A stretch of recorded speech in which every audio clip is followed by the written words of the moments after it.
When you live to tick it before you kick it, it's pretty important that you power your adventure with the right nutrition. Not just when you decide to take on the biggest physical and mental challenge of your life, like I did retracing the 1928 Tour de France, but also as a part of everyday living. Working overtime on a double shift, running the kids all over town to their sporting events, adding a few extra miles to your weekly hike, or getting sleep deprived with a hectic travel schedule. I'm proud to announce BUCKiT Nutrition is now an official sponsor of our podcast, and just for you, giving a 10% discount on all BUCKiT nutritional products. Go to Amazon.com and use promo code BUCKiT10, that's BUCKiT with an IT, 10, for a 10% discount on BUCKiT nutritional products. Great tasting, high-performance nutrition to help you tick it before you kick it. On a hot, muggy day in July 1994, an aspiring actor has just finished testifying as a prosecution witness in the televised preliminary trial of the OJ Simpson case. He walks out of the courthouse to a throng of media who are all shouting, "Smile! Turn this way! Talk to us! Kato! Kato!" Overnight, Kato Kaelin has become famous all over the world, and for all the wrong reasons. His life as he knew it would never be the same again. I knew I couldn't go back. You just put it out there. She said you've got less than a year to live. It's dug even Luck deeper. is the residue of design. Nobody else was doing it, so why couldn't I? That was the turning point. Welcome to the BUCKiT Podcast with Phil Keoghan. Every week I talk to mavericks, disruptors, and innovators. People who ditch the excuses, swerve off the predictable road, and epitomize what it means to tick it before you kick it. I just think you really have to know who you are, because during the worst times of the trial and the media and saying terrible things on every, from paparazzi to all the tabloid type shows that were out, is don't let it bother you so much, because you know yourself and it's true, and those are lies that are being reported. And if you have that, you have that peace, you can conquer anything in life. Kato Kaelin, also known as America's famous house guest, gained notoriety for his role as a minor witness for the prosecution in the OJ Simpson murder case. Kato was living in Simpson's Rockingham estate guest house, and on June 12, 1994, witnessed some of OJ's movements before and after the time of the murders. As a result, Kato was suddenly thrust into the media spotlight, at the same time losing control over his public image. Whatever he said or did made him a target. He was certainly popular with many, but hated by a lot of people too. And realizing that he couldn't convince the world who he really was, he decided to focus on what he could do, and that was be himself. It's 25 years and more than 15 minutes of fame later, and Kato is still a household name. But he stayed the course and stayed the same. Genuine, energetic, likable, goofy, and I have to say, very funny. All right, well, I am with Kato Kaelin, and we're coming to you in black and white. You know what I think we should do? Color. We should start in color, just so everybody can see. Let me slate this. Just so everybody can see that if Miami Vice was still on TV, right, you and I would be immediately cast because of the beautiful pastel colors we're wearing, green and pink, and now we're going to transition into CBS Vice. Black and white. So I read your bio, yes, and I was so beyond impressed. I'm not joking. I was like, you are so accomplished in everything. And I'm not trying to, it's a little brown spot on my nose today. This is not to be a brown nose to you. I'm blown away of the feats that you've done. Well, having lunch on a volcano, bungee jumping, one of my fears is heights. You biked across America. You've and done by the your way, research, I'm doing that too. You are? I'm on day 10. Mine's a little tougher than yours. It's a stationary bike. Oh, so you're stationary biking across America? It's a recumbent. Do you ever carry one of those? Oh my God, I set myself up for that one. No, it's recumbent. You try it, Phil. I'll show you tough. Let's just assure everybody before things get out of control that neither one of us are drinking or have been drinking. Nope, completely. We're having water in our cups. I just want to make sure that we set the... I know it's bad luck, but we'll toast our waters anyway. Yeah. BUCKiT. BUCKiT.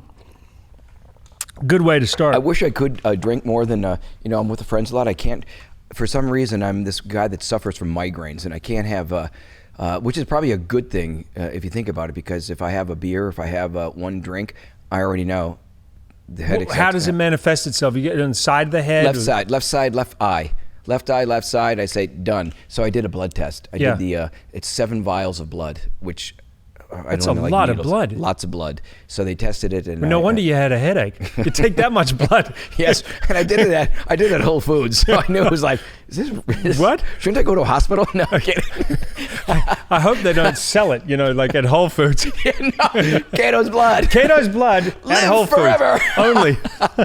So, oh boy. I did the test, and I was fainting, the blood sweating. So it turns out that my reaction to certain foods of onion and garlic, and to I can drink, get this, I cannot drink any wines except Pinot Noir.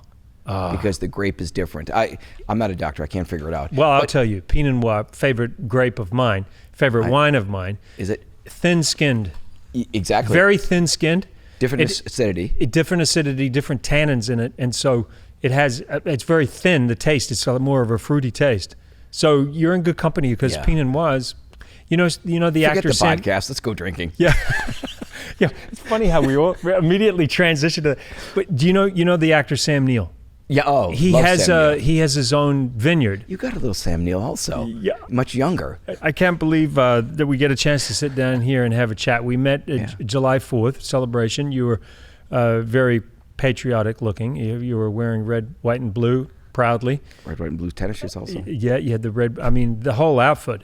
I was very impressed with the whole coordination. It's funny because before we met, if someone had said, "Oh, Kato Kaelin," the first thing that comes to mind is like a California guy with the bleached hair and the California accent. I don't think of you as a Wisconsinite. People know you in sort of one dimension. Yeah. And then you start, when you have a good conversation with you, you realize that you're scared of sharks and you came from Madison and you don't approve of their diet. I mean, you just learn so many things. If only you could hang out with me for the rest of your life and explain to people this.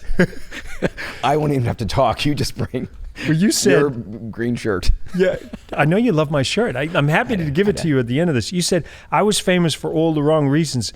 Never has a man done so little to be recognized by so many." And your life, you said, would never be the same. When people hear your name and they hear Kato Kaelin, what do you think comes to mind because you're so famous in so many places around the world? Right. What do they think of? Who do they think of? Like, how would they think of your character and who you are? Sometimes it depends on age range and the demographics of who the person is. Now, when I do these Wizard World shows, it's a lot of kids, and it's a lot of parents that tell the kids how they know me. That's the work that you're doing, is part of the work you're doing right now? Yeah, I do. The Wizard World is the largest traveling Comic-Con. So we go all over the America, but we just got the rights to Asia, and now November we're heading to Saudi Arabia. How do you think they describe you to their kids? Boy, I'll tell you what, I say this, and not to be corny, I'm so blessed to have this job of Wizard World emceeing, because it's never brought up after I have a stage. It's sort of like America's Got Talent. Yeah. And every city we have a booker that gets the best of that city, a band or magicians and jugglers. And I'm sort of fun with the audience, and I talk, and they can't associate me as the same guy from 25 years ago. That's Kato. That's my hair's a little shorter, and I'm older, but they don't ever bring it up. And if they do, they never. The year after trial, everybody said, "Did he do it?" That was the big thing. Did he do it? Did he do it? Everybody asked me, and I can't escape it. But time and time and time, it's like a ladder. If it was the first step, always the rung of the step was Kato in the trial. But little by little, it gets lowered, and even with Celebrity Big Brother, yes, nobody had any idea, and that's why I'm so happy to have done that show, because, like talking with you, they find out that there's more to a person, to you, and to me, and it's like the most wonderful decision, and it's sort of a blessing and a curse, right? In double-edged one way, sword, 100%. Right, and I felt for you in talking with you, because I thought, you didn't ask for this. It's not like you wanted this to happen in your life, but you can't take it away, and people are so quick to judge. And it's a world of judgment, especially with social media. And I look at life you get time to when people can be very, very cruel to you on any kind of social media platform or any platform. Because it's so easy, affected. Kato. Because it's so easy to hide behind a tweet or a message online. People are not face to face. I am so sensitive. There's a side that I can have 100 great things said that one bad thing will destroy you. I will not want to go out because I think in your head you think everybody read that, anybody knows that with the bad thing that was said. But I sort of look at life now of you have a good sense of everybody's got a humor blueprint. about it, right? I mean, yeah, completely. You seem to have found a way. Is that a way of coping? I think it's I've always had humor my entire life. You are funny. I've had fun my entire life. Yeah, I mean, So you when saw people that on Celebrity Big Brother, I- and everybody said how fun you were to be with. I mean, I'm sort of amazed that you considering what you went through. Yeah. I'm amazed that you haven't ended up in a padded room. Quite frankly, you know. Although being in Big Brother house is, I guess, a little bit like being locked up in a padded room. It is. I don't think people know. It's sort of. I need It's sleep hard. to be creative. I didn't get sleep, so I think at one point you kind of go insane. Get me. I want to go to bed. But it worked out. 21 days. It was a great experience. And I was saying that in life I think everybody has this blueprint. Yeah. I don't know if it's above God, Buddha, whoever. I don't even know. But that was my blueprint. It's like, Kato, and in 1994, you're going to be involved in a big trial. But my dream was always, God, when I was in Milwaukee and watching TV and Johnny Carson going, I want to be famous. I want to be famous. But fame, be careful what you ask for. Sort Right. of what you wish for. They saw you on TV, and the way that the media portrayed you was, here's this blonde guy from California, because that's how people saw you. Yeah. Probably not very bright, kind of a happy-go-lucky, want-to-be famous kind of guy. This is what people were thinking. And here we are. Look, you look at before you got there, and you must be thinking, hold on a second. That's what I was going to say. Is like the valedictorian high school prom king and quarterback, but I was homeschooled. No, I'm kidding. Please, Phil, you went right over. I said, wait a minute. It was so prom was pretty sickening. He's like, Dad, can you leave? Mom and I are dancing. Mom, go deep. No, I'm a quarterback. Go in the foyer, make a left. Go, touchdown. Mom, Mom, forget it. You're cut. No, but I really was the quarterback. I ended up not valedictorian, but I was smart in high school. But all that, when I was the host of these variety shows, and I kept going, that was my goal, was, I think schooling in America is sort of different. It goes backwards because if you're not a morning person, if you're not, certain things can take you away from how smart you can be. And I think it's sort of backwards. Like, I think for some people in the afternoon, maybe you're most creative, or the system is sort of, my opinion, is sort of backwards. So I'm a big fan of people that get homeschooled. Yeah. I just, who knows? But I know for me, afternoon's great. Then you'd have the football practice afterward, and then you'd have whatever sport. I did all the sports. So it was, my goal was to become a professional baseball player. And you were pretty good? Yeah, I was starting. I made at college, I made I got a University of Wisconsin, where I did my show. Wisconsin Eau Claire was second biggest in Wisconsin. I made the varsity my freshman year. Freshman year, high school, I was the pitcher. We went to state. We didn't win state, but I had a pretty good record. And then I transferred to the school called Cal State Fullerton, where all the guys became pros. And I saw these guys were gigantic, and I was like probably 150 pounds. I did not get whiskers till I was 38 years old. Can I just say you haven't really got that many now? 4 days. I use a female pink razor because it's smoother for my skin than a man's. Really? You've got super sensitive skin. I'm very, very secure with myself that I can do this. Yeah, no, I You know believe where I that. did it? No. The Big Brother house. I took there was a razor. I didn't have one, so I used this. Do you pink have one. any, and you don't know where that razor was? No, it was still in the box, but I went, Oh, you sure? They were out of men's. I said, I'll just use this one, and I did. I was like, this is the Changed your smoothest life? shave I've ever had in my life. If there was any good reason to go in the Big Brother house, you found out as... Can you give me a You connection love to pink, don't you? Lady Gillette? Kato, you have an amazing sense of humor, but I'm imagining, what is it been now, 25 years since 25 all of years. this happened? I mean, it's a quarter of a century. It's a huge amount of time. You'll never shake it. I mean, it'll always be a part of you. Were there times where you just like, I just want to go away and hide and just stop all of this? I'm gonna grow a beard. Well, actually, you couldn't have done that, could you? Maybe you could have shaved off all your hair or changed the color of your hair, but... You know, I felt it's a great question, and during the heat of all the happenings of like 94, 5, 6, 7, it went on for, I think, 180 days. I became an introvert, and I hated it because I was Because you are a true extrovert. 100%. Yeah. I found myself having to just stay in, and I didn't like it. And I just remember certain instances where I would be, at one time at a concert, I saw David Bowie, and I'll never forget, I was sitting and enjoying the concert when behind me, people ran, they put the sucker and gum all in my hair and patted down and went running, and it was just sticking in my hair. And then it happened again. I remember walking the streets of Beverly Hills where guys would come up to me and just call me a POS, piece of, and I had no idea why. And then spitting at me. This was when the heat of the trial. People had their opinions. It was so heated. So people the nation were so was divided. 100%. It was it divided. I think it put America back in California 20 years at least. Yeah, I remember being in a room. I was in New York when the verdict came out, and I remember the room being divided, and I remember thinking, I'm witnessing what the temperature of the country is right now, like what's going on. Because it represented so much more than what he did or didn't do. It was years and years of frustration. Right, and so it's the FX did a series that won 8 Emmys 2 years ago, or maybe a year ago. Yeah. ESPN does a show on it that wins the Academy Award for Best Documentary, and so it always will have life. Always will have life. And when did you watch that, or can you watch that? Yeah, I watched it. And when you watched it, did you feel it was an accurate depiction of what the FX series or the ESPN? The drama, the one, ESPN, the FX one. Well, it's funny you asked that, because the first episode, before it came out, I got a phone call from the New York Daily News and asked me to write an article on it. Yeah. To set me the screener.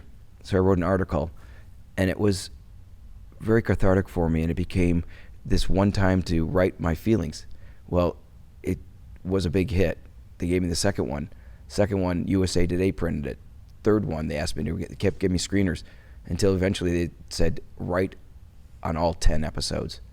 So it was my big release. You can go online, and I did it very acerbic. So where can people find that now? Just New York Daily News, Cato articles on the in the archives. Yeah, the American Crime Story, I think it was called. So for you, it was maybe a way of you getting some closure? It was, part of it was closure, and part of it was seeing what was, sort of very embellished. So I had to say, by the time I wrote the third article on this show, I said, this is even too much Cato for Cato. Right. And I would say I was never in this scene. I was never in this scene. So people watch this and they think it's truth. Right. And it's sort of upsetting to know that. That would have been upsetting. Yeah, because they took their liberties of, they put the Kardashians in a lot because they've got billions of followers. Of course, I would put the Kardashians in something even if they're not in a scene. Yeah. In truth to the actual story. Yeah, that scene in the restaurant. Right. Yeah. And who knows what's in whether that happened, and you're hoping people that are watching are smart enough to know. Oh, they just took the liberty of embellishing that. Robert Kardashian had passed away when this came out. Yeah. How do they know what was said, and why was that even in it? Do you feel that if history was to repeat itself, and let's say you were that young kid that you were then in 2019, what do you think the difference would be in terms of the way people reacted to you because of the ability to go on Twitter and Instagram and for people to hide behind postings and all of that? Well, I'll tell you that when I get asked a question like that, I always say that in life I can never ever go backward. No. I can't answer something that's the what if we go back in time. I can only kind of do with what happens now and make life better for people now, and for the future I don't know what's going to bring, but everything what I do, like I'm the same guy from high school that I was during the trial. I'm the same guy now, more mature, and so everything I do is looking forward. Yeah. And I had this saying way before it was popular, even a film called Paid Forward. I've always done that. Yeah. I've always tried to let the person take cuts in front of me at the items at the food aisle, 10 or less, you get 11, go ahead. Just because I really believe that if you make that one person's day and you bring the smile, I know it's corny, but it's so true. You make their life. I believe it. You make it so much better for someone's life. Yeah. Of, boy, that person's not going to be kind of pissed off today. They're going to be happy, and it just goes on and on and on and on. What's the biggest takeaway for you from this whole experience? What is it that you can share with people listening who hopefully don't go through some of the challenges that you've gone through, but what is the biggest life lesson for you? There's a few. One of the life lessons is your whole life is public. You become a public figure, and everything in your life is public. So don't do anything bad. The other lesson is I think I had a really great base of friends, and I always had someone to, no matter how big you can think you are, I was world famous.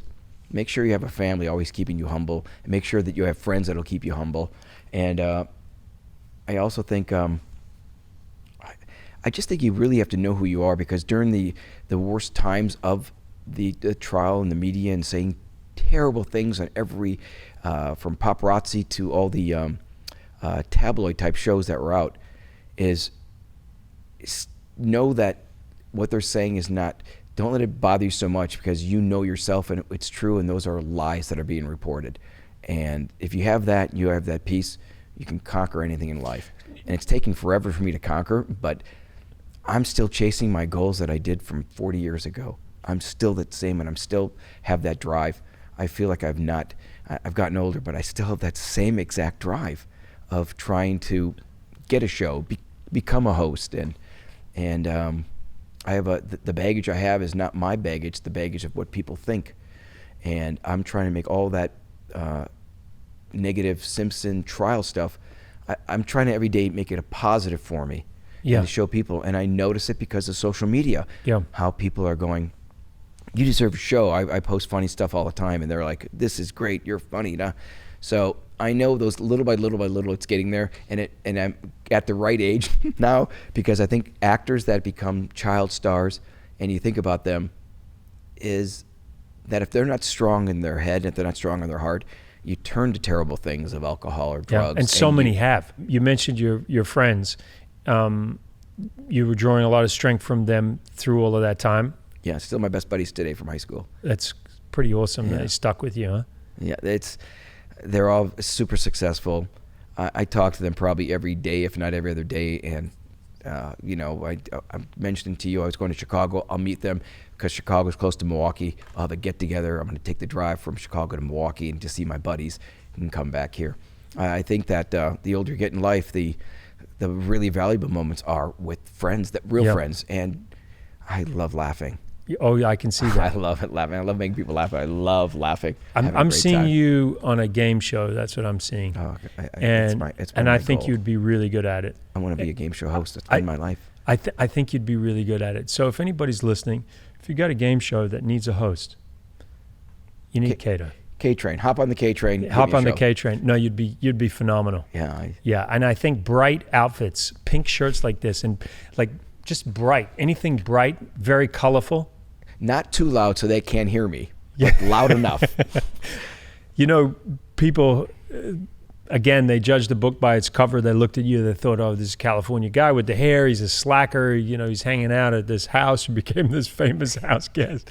But you sort of got caught in a situation where sort of, if you strive to do something and do something in life, it's sort of like, oh, well, he's just trying to be famous now because he got famous from this thing. And then if you did nothing, they'd be like, oh, he really is a slacker. Sort of got caught in this catch-22 situation. I was called slacker so often. I said, boy, if I'm called slacker, why not come up with a clothing line? So I came up with slacker wear, and I was lucky enough to have this clothing line where it's the world's first inactive wear. And I had it with my partner, and her name is Rhonda Shearer, and you can Google her. Rhonda is one of the most successful entrepreneurs, and she has the #1 selling women's bra in the entire world, bigger than Victoria's Secret, big. I think the Wonder Bra is what it's called. Bigger than Cross My Heart, or is that long gone? I think it's long gone. It's long gone? Yeah. Okay, I don't know. That's not even at Nickelodeon at night. That's how old that is. Cross My. And she was a friend of mine because I did some comedy and she's a comedian. She became ultra successful. I told her I had this idea. She booked me a flight the next day. I said, here's the image I have. She brought designers. They made the clothes, and all the men's clothes, the sweats, come with a pocket that says TV remote, so you never lose it. And you have a TV remote pocket, and just go to slackerwear.com, you can see it. It's not that I'm making even any money on it, but it's just a great, another kind of hobby. Again, you had the ability to laugh at yourself. 100%. Yeah, you've always been like that? You've been able to laugh at yourself? I think so. Don't take yourself too seriously, I guess. No, I don't. And I think I have an image in my head, and this is when I was probably 14 to my 14 to 17, right around that era, where I would be home in Wisconsin, and on a Sunday, and it was October's and November's when it gets dark at 4, and it's starting to get cold, and I started getting a depression. And if I had an argument with my dad or my mom, images in my head, I'd look in the mirror, and I would actually start crying, going, I'm going to leave. I want to get out of this city so bad. I want to go to California. I would do that. It wasn't my mantra, but I remember being so full of emotion, crying in the mirror of just wanting to get to California. That was one of those things of, I'll show you, Mom and Dad, whenever I got into an argument with them. Were they against you going to California? They said, everybody said you'll be back within 3 months. And did your parents, you said they both passed away, but were they alive during all of this? My mother was, my father wasn't. And what was that like for her? That was the absolute worst for her. I would tell her not to watch the tabloid shows. I have actual, the memories of her just crying and saying, what are they saying to my baby? And the whole, Mom, don't watch this. That's not, it's lies. Just don't watch, which would make her watch it. It must have more. Made you really upset. My mom's pain was worse than any pain that I had. And living her pain made me not so much, I didn't want to say hate, but I would dislike the people that would make my mom have pain. And she would suffer so much to know that what they were saying about her, because she has everybody coming up to her in Wisconsin saying, did you hear what they said about your son? Did you? I'm like, don't watch this. Don't pay attention. I'm telling you right now. That must have been draining on you. That was draining, but it affected her incredible. I had a very close relationship with my mom. I know that I was so surprising her. I had a job in Milwaukee on March 9th. March 9th is my birthday. And 6 years ago, I was flying in to do a job in Milwaukee. I talked to my mom this morning. I'm saying on my birthday. And she's going, oh, happy birthday to you. I said, oh, yeah. She didn't know I was going to be coming in. Mm. And so it was March 9th. I had all these shows booked. And as soon as I landed, my sister called me and said, Mom just died. So on my birthday, she gave birth to me. So I have this connection. And I have the card that she wrote me of just my, Brian, dear Brian Kato. She would call me Brian affectionately. And it would stop there. I still have that in my office. So that is why I think I have a special bond that she passed away on my birthday. And now I look at it as sort of, at first you think bittersweet, but now after I read all it was a picture, a birthday card on a tricycle of life's, it just says, life's a short trip, enjoy it. And this is me as the boy on the little tricycle. Yeah. And so it's very, very motivating for me to look at that every single day. I see it when I'm not traveling, every single day, but it's in my head, but I see it physically also every day. Oh. So it's a great motivation. Just talking about how life is short, I like what you said. I look at life as a semester on Earth because it goes by in a flash. And it seems like you're living in a hurry. You have that energy about you, like you're living in a hurry. Like you got to get on and live because it does go in a flash. Is that? Yeah. Is that got a lot to do with what happened to you on your birthday when you lost your mom? And was that a I thought pivotal of that, moment? Yeah, no, that is definitely one of the moments. But I thought of life as a semester even before that, because when I moved to California, I sort of said, my gosh, it's been a year. My gosh, it's been 5 years. My God, 25 years since the trial. And it really does seem like a blink of an eye, because I can remember moments that are, that are in my brain that I go, you're kidding me. It feels like it was yesterday. And I know that when I went to high school, one of the greatest memories I have is what I had a old Buick station wagon. Yeah. 6 of our buddies, we all went to Florida. And you didn't know anything. You're driving from Wisconsin, cold country, to spring break, Daytona and Fort Lauderdale. And the first thing we did was put baby oil on and lay out there. And 4 of us got sun poisoning with the blisters. And we thought that was the coolest thing ever. And spraying sun in our hair. Everything that was wrong, Yeah. you did. Did you ever take lemon or All the time. or beer and pour it in your hair? Because Just the lemon. the lemon. The lemon was meant to bleach your hair, right? And make it lighter. And then I realized. Do you still do that now? Is that your technique? No, it's urine. Anyways, but lots of beer in my urine. No, so I would go back to Wisconsin where you had tan and the blonder hair. Yeah. And then I noticed something, the girls liked it. And I was like, this is when a I go good to thing. California. Yeah. Do you get back there very often? I go back twice a year. Twice a year I try to go to a Brewers and a Packer game. Do you have a favorite team in America? Well, it has to be the sports? Packers now, only because it was the first game I ever went to. Then I started doing a little research and found out who Vince Lombardi was. And then I started reading some of his quotes and understanding how amazing he was as a motivator. I'm part of the BUCKiT podcast is to motivate people to live their best possible life. And so you start looking around at quotes like Eleanor Roosevelt has some amazing quotes, and you start looking at all the different people who have been real motivators, and his name just kept coming up again and again and again. Yeah. And he turned that team around, and sport too, quite frankly. Yeah, well, that's the Super Bowl trophy is called the Lombardi Trophy. For a good reason. And well-deserved. So, yeah, I would say Green Bay Packers when it comes to the NFL, and I have our mutual friend Kelly to thank for that. So I can't help it. I see it. The other thing is the cheese head thing. You guys are weird up there with that. It's pretty cool though. It's the guy invented it by a mistake. So you gotta love that story. Do you know what is that story? It's he made some styrofoam and it became, when he saw the styrofoam, he said it looked like cheese, and the cheese became a hit. And he wore them to a game. Everybody started wanting them, and now it's a huge industry. And it's probably pretty good in the winter. You get a lot of insulation with that cheese on your head. Well, it doesn't cover the ears, so that's bad. It's got holes in it too, so the wind goes through. It's probably really bad. Yeah. I think it should be a cheddar. A cheddar. Me personally. And I'm Wisconsin Swiss. cheddar. I was on a Larry King, I think, or someone wrote a book. Was it Katie Kirk or Larry King? And I remember this. It was a book on epitaphs, of what your epitaph would read. Yeah. And you've written yours already? Well, they asked me to have what would mine say, and mine would say, I guess my 15 minutes are up. And I was always thinking, and so it's been quoted everywhere. And put you on the spot. What would yours say? That's true. Yeah, that's true. Actually, you're right. I have seen that. But so how many minutes have you had, Kato? I tell people I'm definitely in my 16th minute and beyond. I just hope it keeps ticking for a long, long time. Yeah. Well, I mean, quite frankly, you're like, yeah, okay, I've had 15, I've had 16, but put me on that game show as a host, and we're gonna, it's meant to happen. I think we're gonna make this happen. Oh yeah. Well, I think we need to make this happen. You know what's? This is how I see life. I look back on the silliness of meeting you and the picture, and I know that.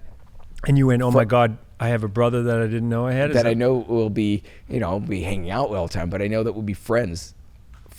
I look at certain people, I go, okay, this person will be in my life the rest of my life. God help me, Kato. I know that. You don't want to be a house guest, do you? Louise, what's for dinner? Oh my God!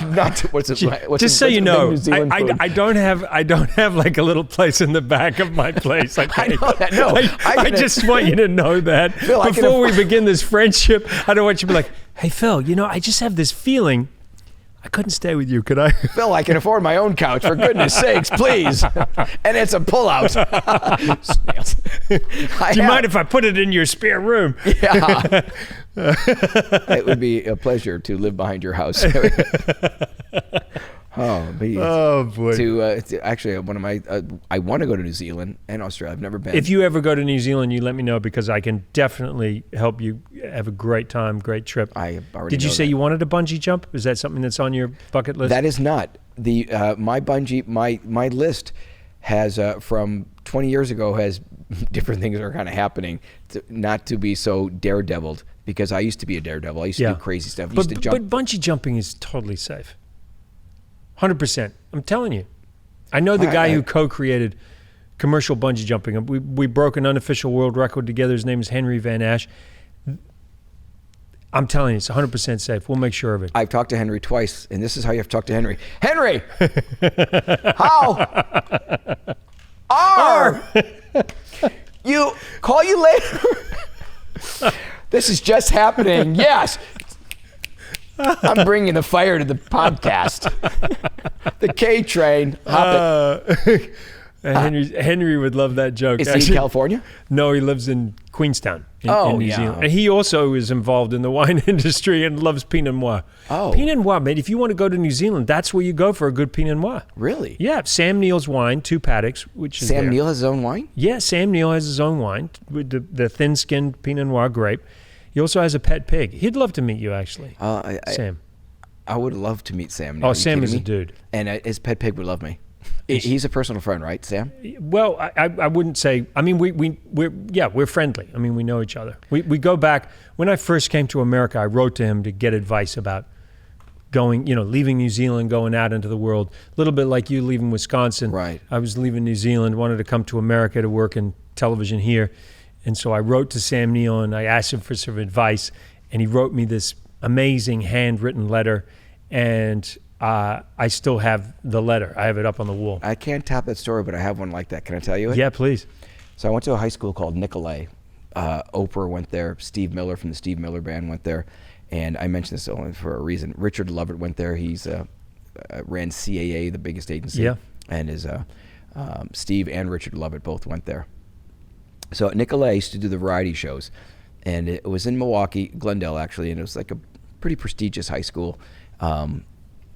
And I would do the shows. I write everything and host these very big variety shows that would always sell out. It was the big thing, for the booster clubs to make money.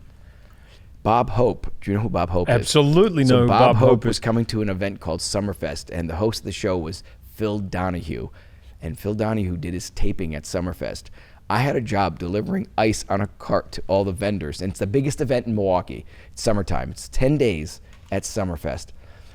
An article was written to me in the Nicolay paper called Kato Kaelin is Nicolay's answer to Bob Hope. I was a junior in high school, and it was my picture, and I was so proud. I wrote Bob Hope a letter about just how I wanted to be. I loved Bob Hope. I just, from his USO shows, the traveling road, everything. To speak to the troops, a famous comedian for those who don't know. Yeah, so I'm traveling in the ice cart, and I meet a girl throughout there giving her free ice.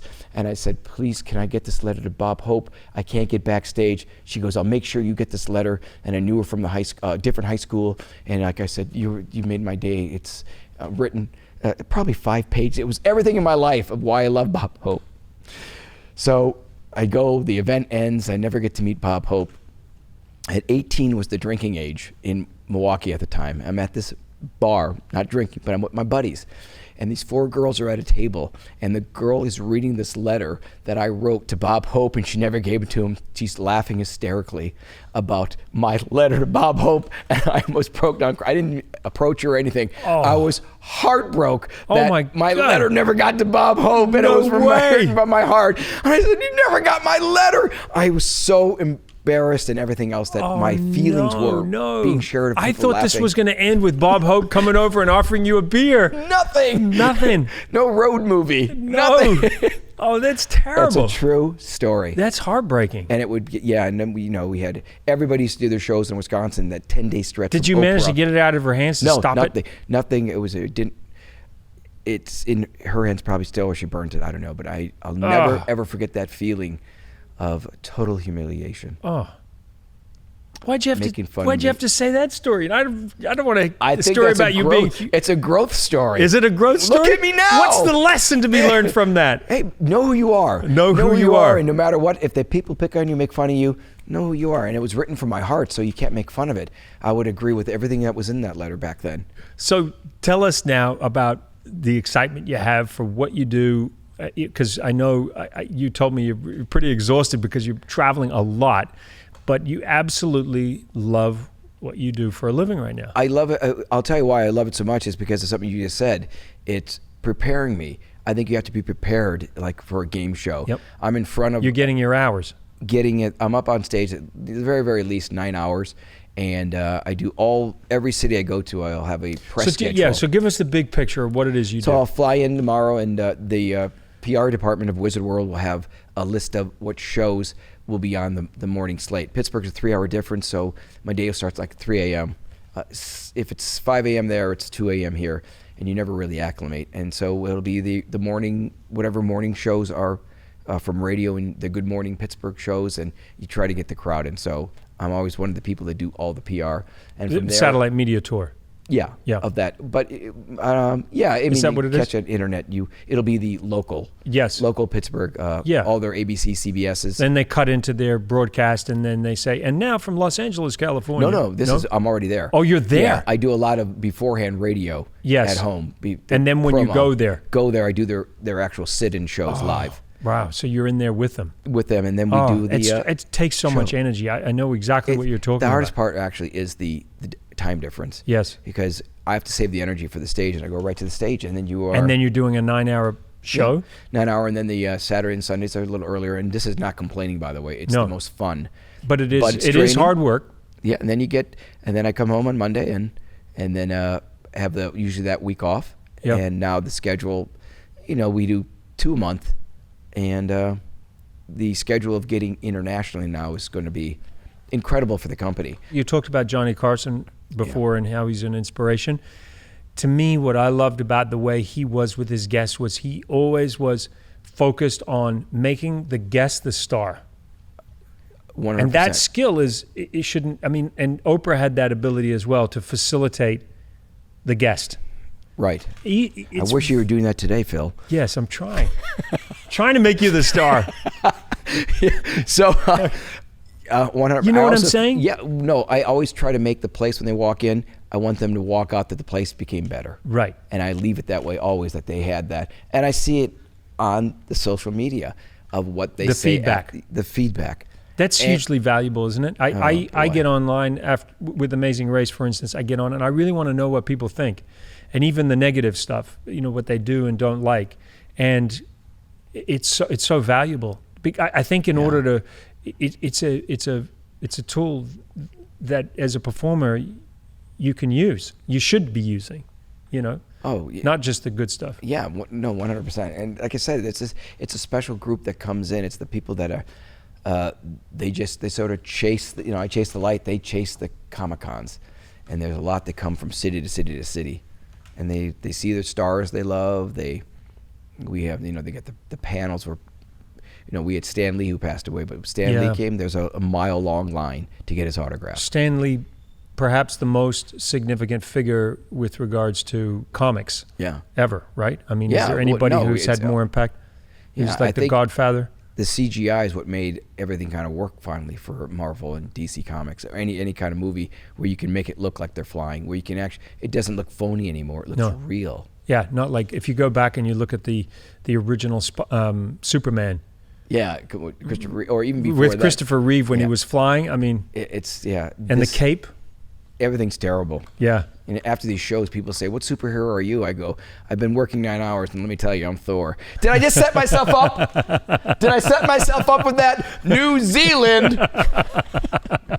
Okay, Brian. Settle down, Brian. So what do you want people to know about you that they don't maybe know?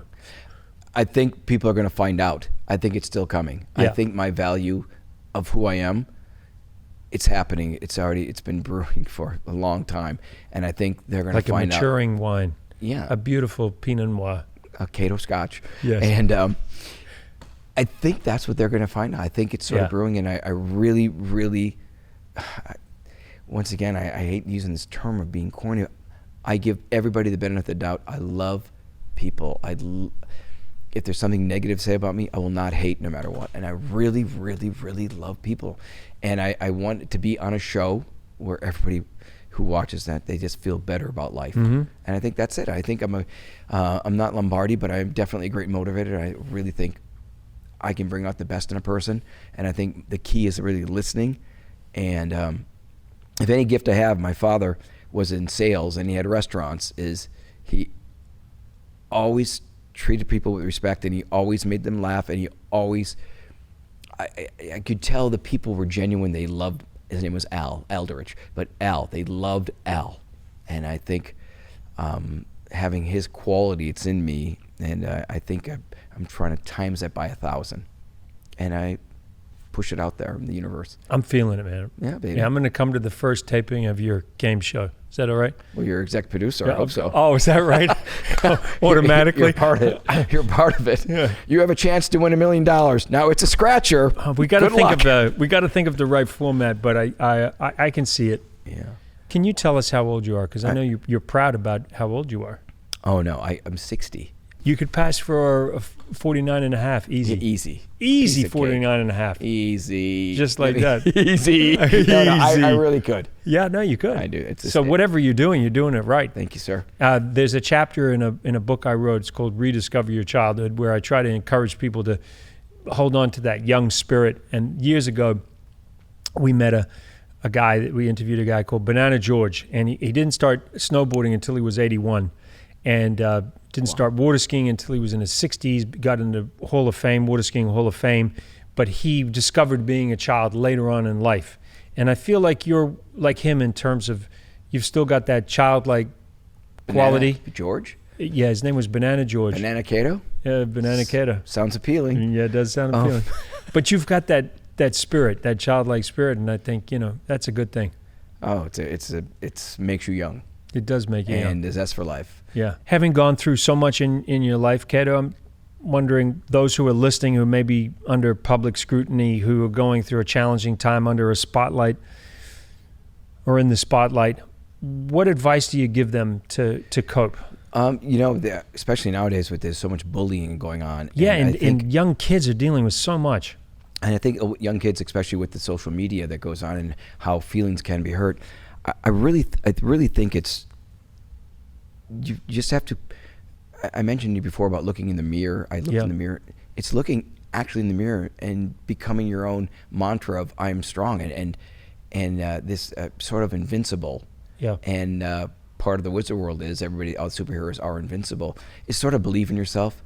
I think the message is, don't let these words of other people, they're the weak ones, is to, my mom would say to me during the trial, even before the trial, of all the bad things, she would say, son, every knock is a boost. I said, Mom, I should be at least 1,000 feet tall by now. But if it's so true, it's like, be Teflon, let it slide off you, because if you're true to yourself, you can conquer anything. Eventually it'll come through. It'll come through. And I mean, there's no time frame. I mentioned my age. I'm still chasing that dream. I'm not going to ever give up. I'm 100% true to myself. If you're true to yourself, you conquer anything negative. Make the negative a positive somehow. Great advice. Kato, if you were going to take a road trip across America and you could take 3 people from any time in history with you, who would you take with you in the car? I would have to go with, I would say, not that I'm even religious, but I would like to go with a Jesus. And the reason I say that is to find out, was he really Jesus? Or was he just a man? And through the conversation, it's like, okay, we're still driving. There's no miracles yet. I'm just thinking of this. So okay, you and Jesus in a car. Okay. Jesus? That would make a headline, Kato. I know you've made headlines before, but Kato takes a road trip with Jesus. Have you seen him drive? Horrible. Yeah, you should drive. Yeah. He hasn't got a license. Yes. Although he probably could do anything. Or who else is with you? It says do not cross. Jesus, please. Go for it. It's a red light. That's one. I think John Lennon. John Lennon for me because during the trial, it was a lot of his quotes, a lot of his things that he said. And that kept you going? Kept me going. And you know what? I want to go on a stretcher. Bob Hope, because I could tell him about this experience I had with my letter. And finally tell have him it. about the letter. And there'd be laughs in the car completely. Yeah. So those are wow, my what three. a carful. What would you do with your last day on Earth if you knew you were living it out?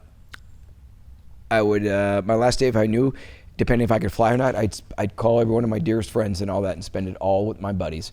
And I think we'd probably end up going to a casino.